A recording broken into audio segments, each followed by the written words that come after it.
it is a sad reflection on the state of our media and many of the outlets represented in this room that you obsessively try to shill for this MS-13 terrorist while no coverage occurred in your papers about any of the Americans that were raped and tortured and murdered by the illegals that Biden was importing into our country.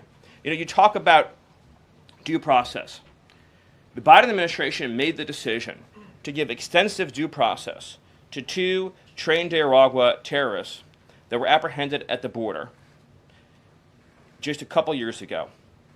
They were two gentlemen. They were from Venezuela. They were members of trained Nicaragua. The Biden administration Border Patrol apprehended them and made the decision to provide them with extensive due process, put them onto a program known as supervised release, and put them on ankle monitors so that they could go through a lengthy legal, judicial determination as to whether these legal aliens who had just set foot on U.S. soil might want to live in the United States for the rest of their lives.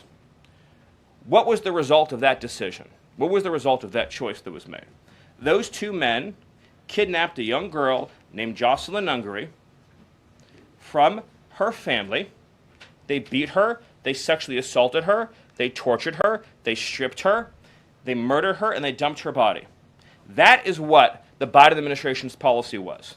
Most of your papers never covered her story when it happened. To the extent that you covered it at all, it was because President Trump forced you to cover it by highlighting it repeatedly over and over again. He had to shame you into covering it.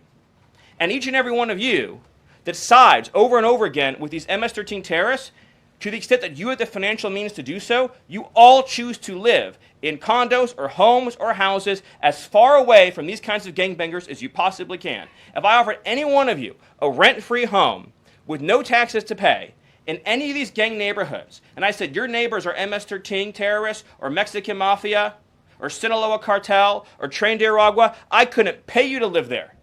But yet you, with your coverage, are trying to force innocent Americans to have these people as their neighbors, and that one day their daughter may be abducted from their home and raped and murdered. So you're not going to get an ounce of sympathy from this administration or President Trump for the terrorists who've invaded our homes and our country.